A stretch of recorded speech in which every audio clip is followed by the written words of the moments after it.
Thank you for tuning in. You're watching Good Morning Kenya. My name is Mike Migu. Before we get into the entertainment segment, because the DJ is doing something, we talk matters tourism and how Kenya is leveraging the big sporting events that have been happening within the country in the recent years. We are talking about Magical Kenya Open, Kipkeino Classics, and now the WRC Safari Rally, which is happening this week in Naivasha. And joining me in studio is John Olol-Tua, who is the PS Tourism. Welcome to Good Morning Kenya. Thank you very much, Mike. Yes. As you have said, my name is Olol-Tua John, yes. PS for Tourism.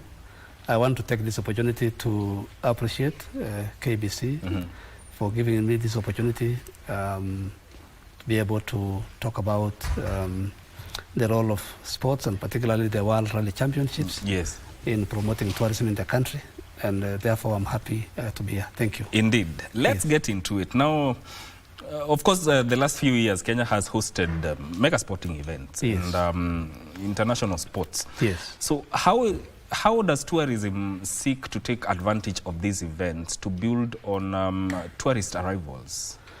Thank you very much. That's a very, very important question. Let me first of all indicate that Kenya is indeed a blessed country in terms of the touristic products that we have or the rich heritage that we have that we can showcase. So we are not short of really what to showcase, right from our safari, you know, our famous safari, where we have very many national parks and game reserves and with animals, our beaches and our landscapes and so on. And we are leveraging on sports to promote tourism in very many ways. First and foremost, the sports events gives us an opportunity to be able to market the country, to communicate what we have, because the audience that comes for sports is a big audience. And therefore, by them coming to the country, first of all, they will be communicating that Kenya is a country that has many places to visit. That's number one. Secondly, when we have people coming to enjoy these sporting activities like the World Rally Championships, a number of them then take that opportunity to engage in excursions. Actually, you'll find a number of them visiting Mombasa, visiting other touristic areas, and therefore, by visiting those particular areas, it gives us an opportunity. It gives them an opportunity to see what is there, and we will end up having repeat visitors who will come after even the sporting events have been done. Sporting events also is a very good opportunity for branding, you know, branding and visibility, where we are able to partner with the Ministry of Sports to be able to showcase what we have. And therefore, this particular opportunity of sports gives us a lot of opportunity to really showcase what we have, to brand the country, and to be able to really engage the people who come, you know, to this particular country. I'm sure you might have noticed that the Kenya Tourism Board was able to partner with the sports, even to brand the buses that were carrying our visitors from Uganda and many other countries around. And you know, that's part of really communicating what we have. And of course, our hotels also get an opportunity, not just to be fully booked and get business, but they also get an opportunity for these visitors to test what they have and to know that those hotels are there. And obviously next time it will give them an opportunity to be able to come back to the country. And therefore, this sporting activity will eventually give us an opportunity to increase the number of tourists that come to our country.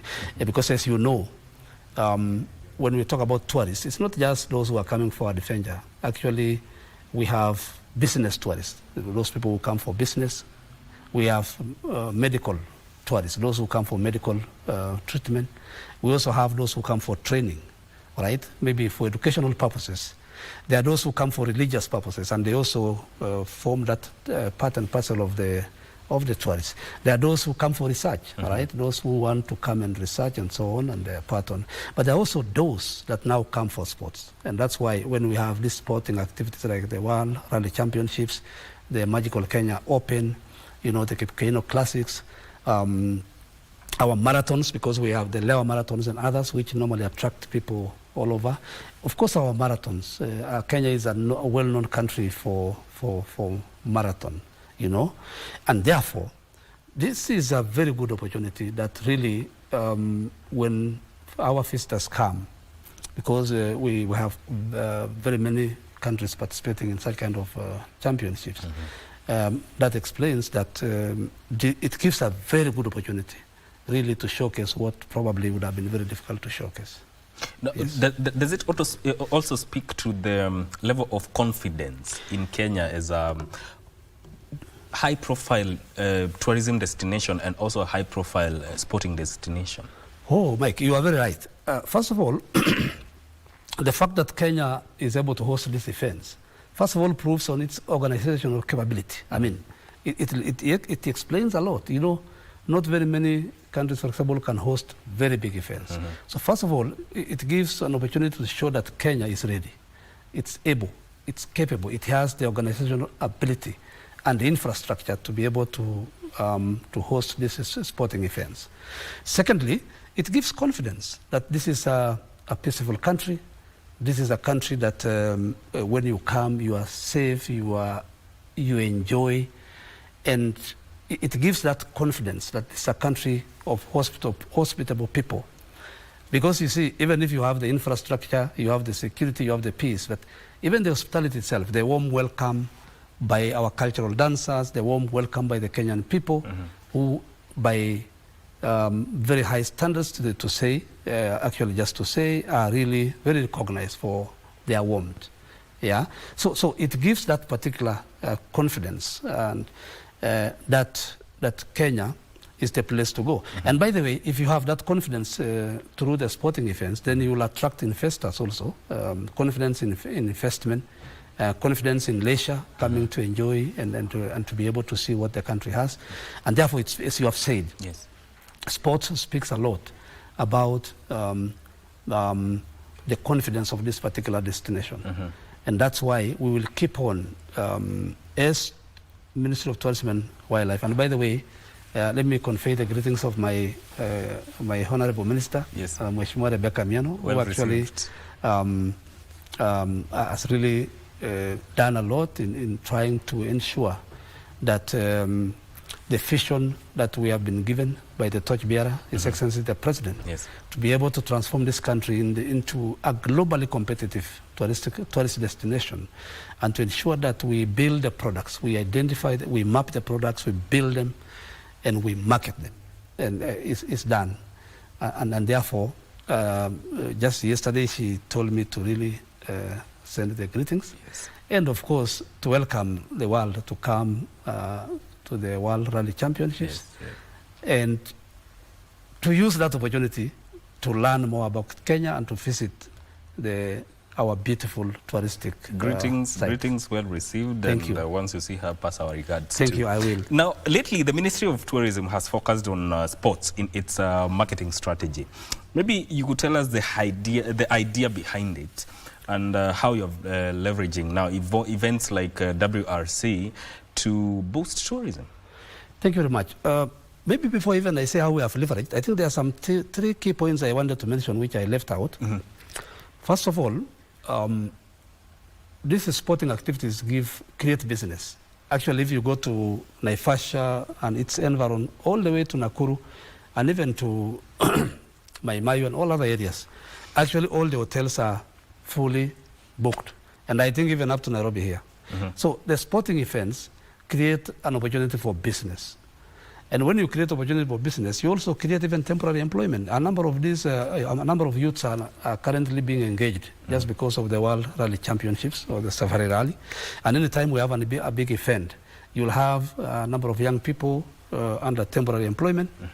But above all, when we continue having these sporting events, like Chan, for example, will be co-hosting as the East African community and so on. When we have a number of these sporting events, there is a likelihood of business growth and by extension, establishment of new hotels and hospitality facilities. Yeah. That, and by the way, it also affects the entire spectrum. It affects the transport sector, right? You know, the boda guys, yeah? The boda guys, the taxi guys and the matatu guys and all those people, they'll also get an opportunity. Our Mama Mboga and the others, I think they can also along, I believe, in that area of Naivasha, yes, they must also be getting an opportunity to sell some fruits and some nice things about that they can be able to do. But coming back to your question, we are partnering. First of all, we work, the government works as one. And for tourism, first of all, we engage, we work very closely with almost every state department. Let me begin with sports. With sports, we work with them. First of all, we have joint committees, planning committees whenever there are activities, so that we'll be able to work together. Secondly, we utilize the sporting activities to market the country very easily. You know, if you have over 850 million viewers worldwide, yes, and you play videos about Kenya, you have banners about Kenya through the Kenya Tourism Board or the Magical Kenya, you will have over 850 million people watching, whom you have not even paid for them to watch, by the way. They are just watching, yes, all right? Yeah. And when they are watching, they will realize that we have Lake Naivasha, we have flamingos, we have Lake Baringo, we have Turkana is the origin of human kind. Yes. We have Chalbi Desert, we have our beaches along the coast. And by the way, we are also we are telling the world, apart from the coastal region being a beach destination. Yes. Lake Victoria. Yes. Right from Migori, Homa Bay, Kisumu, Siaya, and part of Budalangi is a very ripe destination for water sports, for beach activities, and even that particular transformation. So we leverage on those occasions to market the country. We also do brand visibility. You see, if you look at I've not brought that. If you look at the banners of the World Rally Championships, and you look at some of the T-shirts and so on, you'll find that Magical Kenya is also there. So that's collaboration, right? Yeah. The events is being done by the Ministry of Sports, but the Ministry of Tourism comes in to leverage on that particular one to be able to ensure. And you can see we are also coming in to even showcase what we do. Like now when they go for farm trips, those excursions, they're able to know that Kenya is a very rich country in terms of coffee, in terms of tea, in terms of flowers, and therefore it's a key destination, not just for safari, but people can come and see how we grow our tea, how we process our tea. Our tea is the best quality, our coffee is the best quality, our flowers are the best. But above all, through that sports still, we're able to showcase the beautiful culture of our country. By the way, all the communities in Kenya, if you see the Kikuyus dancing, you see the Maasai dancing, you see the Luos, you see the Kisis, you see the Akamba, you see the Somali, each one of them has got something very special, very unique. And the sports gives us an opportunity to also showcase that rich culture, so which by extension will attract people to be able to come to our country in large numbers. And by the way, you know, sometimes it's good to prophesy. I mean, I'm not a prophet, but, but I think it's good to prophesy. Please do. Yeah? Yes. Right now we have 2.4 million tourists, and we are putting, I mean, by end of last year we had received 2.4 international tourists. But this country is capable of hosting, having over 10 million tourists every year. And it's possible to be able to do that because once you have the infrastructure, you have the products, and you market the products, and you do a one government approach so that every sector, if it is immigration, which are now doing an excellent job to try and address transport, whether it is whichever they're able to do. Like right now, our Ministry of Diaspora is engaging the diaspora to come to Kenya as tourists and also to bring tourists. The East African community is also doing a good job. You heard the other day we just launched a brand to see how we can market the region as one and so on.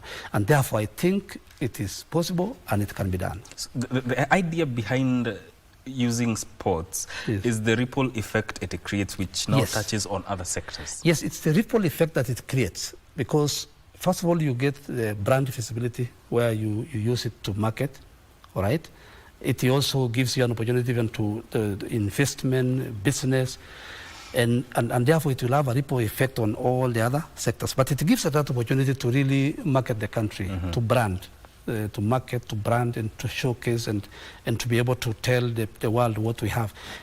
But it also attracts. You know, when you're a sporting destination, many people will come. They might even want just to see where our athletes train. They might want to see our training camps, and you can see what the government is doing, really, in improving sports infrastructure. The Talanda Stadium and many other stadiums that are coming up, you know, there are many stadiums that have been constructed through the guidance of His Excellency the President. Look at the, the national days that are being hosted in every county. Look at how those stadiums are being transformed in preparation for the hosting of those events. And once you have a stadium, it doesn't matter how big. There are those that are of international status, but there are those that can still give our youth an opportunity to go and use that facility to practice, to train, and to be able to really interact together. So when you have a country that is well known for sports, that alone is an attraction. I mean, there are many people who will just come and say they want to see this country, which is able to host this kind of sporting activity. So it gives that particular confidence and impetus for people to always want, to come to the country. Indeed. Yes. Let's talk synergies now. And has the Ministry of Sports now developed an interministerial synergy to help in jump-starting tourism economy, and especially now that Kenya is hosting WRC? Yes, that inter-ministerial connection is there, because I told you that we are in the planning committee of any sporting activity in the country. Yes. We also get an opportunity to bring our brand materials, our communication information that we have, and therefore we because of that particular interaction and working together, you'll find that the Minister for Tourism and Wildlife and the one for Sports will always work together and consult, and that's why we actually do almost everything together. Even the other day we introduced the Magical Kenya Trail Series, where we are partnering with the Ministry of Sports to ensure that we do a lot of series to trails to our mountains and other landscape features that are very, very attractive. So we are actually working together in everything. And in fact, we are even very soon going to establish a larger kind of interministerial coordinating team that touches on almost all the state departments that are very much relevant in the promotion of tourism. So that working together has been created. It is there. And that's why even as we do every sporting activity that we are doing, you'll always find the presence of the tourism because of that synergy that has been created. So we are not working in silos. We are actually working together to be able to ensure that even as we promote sports, we use the same to promote our country. Yes. What about local tourism? Well, local tourism is really, first of all, we are really working, like the Kenya Tourism Board has launched Tempea Kenya campaign to be able to really inform the Kenyans that they can also be able to visit. And when you look at even the numbers, the bed nights, those people who have just moved across the country, over 6 million Kenyans are really visiting all our touristic attractions. And we are encouraging Kenyans to visit whatever we have. I mean, if you are in Homa Bay and you have never gone to Mombasa or any other places, you can be able to visit. And sporting activities also encouraged, because a lot of Kenyans travel. For example, if it is Naivasha, where we have the World Rally Championships, it's not just people from that region who are there. You'll find people all over the country coming there, which is also part and parcel of local tourism. And we are working very closely with the county governments to develop the touristic products and to be able to make sure that the ministers for tourism in the counties, engage together and work either to create policies, programs, and other things that can be able to, as they partner with the national government, to be able to promote local tourism. So that's a very important entity where we are also promoting, because tourism is both international, regional, and local. Yes. WRC is a huge sporting event. Maybe what will be, or what has been the impact since now it came back to the tourism industry, and especially in the area that is now happening?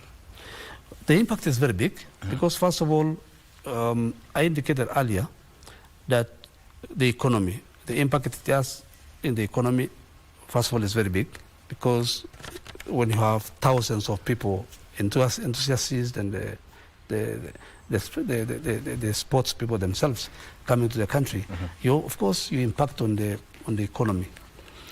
Secondly, is the infrastructure. You'll find that a lot of work is being done on the infrastructure to ensure that we are able to continue hosting such events. And that's why you see the Ministry of Sports doing a lot in the side of infrastructure to ensure that we continue to host these events. So that's a very big impact. The other third impact, of course, is on the hospitality sector. Yes. Our hotels are very happy, and of course, if you look at Naivasha, for example, where we have had a lot of these rally championships, you can see a lot of hotels upcoming. You can see the already established hotels being expanded and so on. So obviously, it has given an opportunity even to put up more hospitality facilities.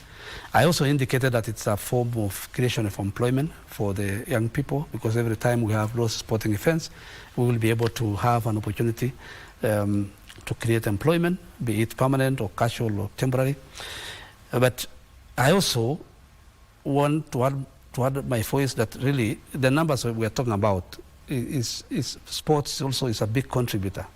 Yeah, because the magical Kenya Open, for example, where we have been doing together, I remember that the last time we did it in Cliffy, the giraffes came and they were playing with the golfers there, and it went viral all over, and people would want to come back and see what's happening. So it actually contributes to the numbers, because I said earlier, the brand visibility.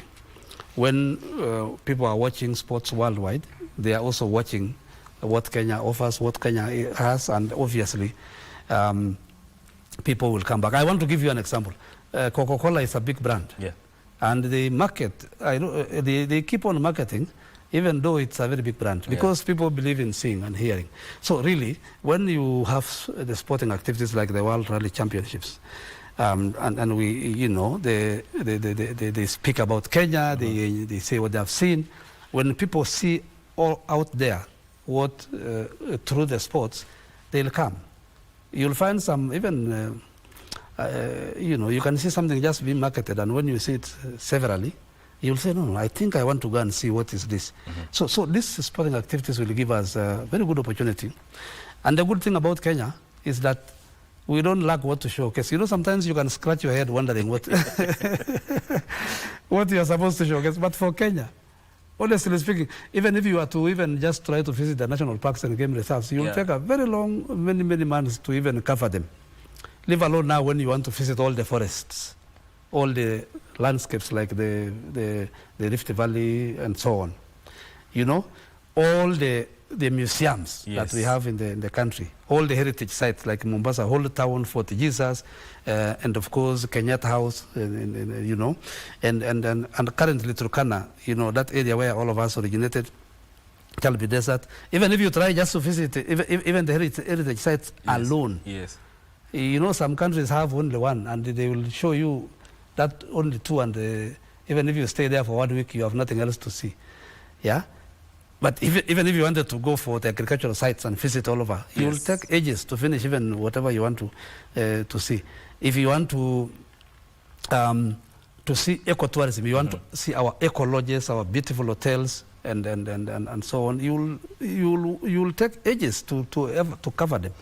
If you want to see the rich foods, gastronomy, tourism, ukienda kwa Masai nyama choma, ukienda kwa Kisii ndizi huko unashangaa, ukienda kwa Kikuyu mokimo, uende kwa any other, you go to the Luo, the fish fiesta, you know, yeah, and you go to the, you go to any other community. So you will really, if you want to see our best hospitals, we are under medical tourism and so on. If you want to see our sporting, whatever. So really what I'm saying is, Kenya has more than what it can show. Actually, all we want to tell the world is that even if you want to come and stay here for a month, yes, you will lack, that 1 month will go, you will not have seen even a quarter. And you may meet Kipchoge. Yeah, and you may meet Kipchoge. Yeah. And I'm very, very happy about the government, our beloved government. They have really continued to do a good job. Look at the introduction of, look at the airport, the travel experience, what is being done now through the Ministry of Transport. Jointly, together with the Ministry of Interior, Ministry of Tourism, to transform the travel experience in the, at the airport, to look at the travel experience and logistics and so on.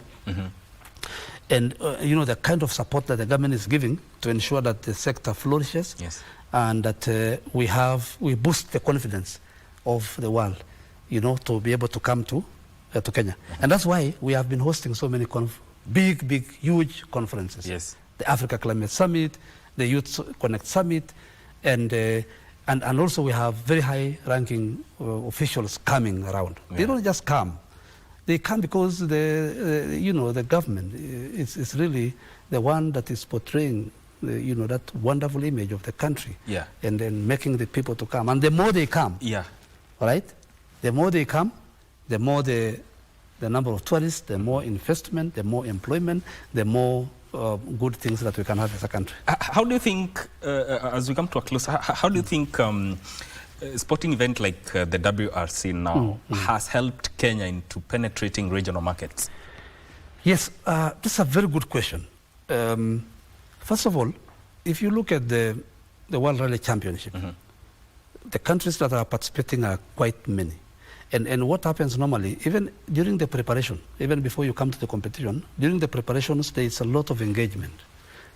Business to business, one-to-one engagements, country to country. And they learn what each country offers, and what it offers, what it gives, and so on. And normally after this kind of championship, you'll find that even other engagements now follow up after that. You'll find the Ministry of Investment, Trade and Industry and others coming in to see how they can leverage further. And then secondly, the fact that they come, to be able to engage together, it gives them an opportunity to be able to work together. And therefore it is obviously giving that opportunity to really work together as a region, to not just in sports, but even in business and many other aspects. Yes. So you are going for the flagging off of the WRC. Yes. You can see actually. You see, I normally go with a real suit and so on. Yes. But you see today, niko na magical Kenya. Yes. So I'm actually going to the launch. Yes. And even as the launch is being done, yes, we are also saying that Kenya is truly magical, yes, in whatever we need. We need to be proud of our country. Yes. There's something I keep on asking the media, and I don't know whether they are listening to me. I've kept on asking, but I've not heard any of them answer or even say something. I've kept on saying, if the media can just decide, all right? If they can just decide, because all the media people come from across the country, if they can just decide, without anybody telling them, to speak positively about this country, to market this country, to speak what this country has, and to put it on TikTok, put it on Facebook, put it on Twitter, put it on whatever, right? Do you know that you alone can bring thousands and thousands of visitors to this country? Just say. just say the story. If you are in Naivasha, speak about the Lake Naivasha Resort, speak about the hotels there, speak about our beautiful flamingos and so on. Why don't you just take time? A part of, pro bono, what do you call it? What do you call this? You just want to support. Yes. How many media houses do you have in Kenya? There are many. If they just made it part of their business, that every time, even without coming to console me or my minister, kwani amujui kila kitu iko Kenya? Si hata wewe unatoka wapi? You come from? Kirinyaga. Kirinyaga? Yes. Unataka kuniambia Kirinyaga hawana touristic attractions? Iko. Bas wewe sasa anza kuwa ambassador. Ya tourism. Piga kabisa, you talk and yes. Thank you for making time. Thank you for making time to come on Good Morning Kenya and talk about how Kenya is leveraging these big events to boost tourism. That is PS for Tourism. That is Honorable John Olol Tua speaking to us here about the WRC Safari Rally that is happening in Kenya, in Naivasha, Nakuru County. This is where we end this conversation. Thank you for tuning in. My name is Mike. Good Morning Kenya and Entertainment Thursday continues with Vivian Ndegwa. Stay with us.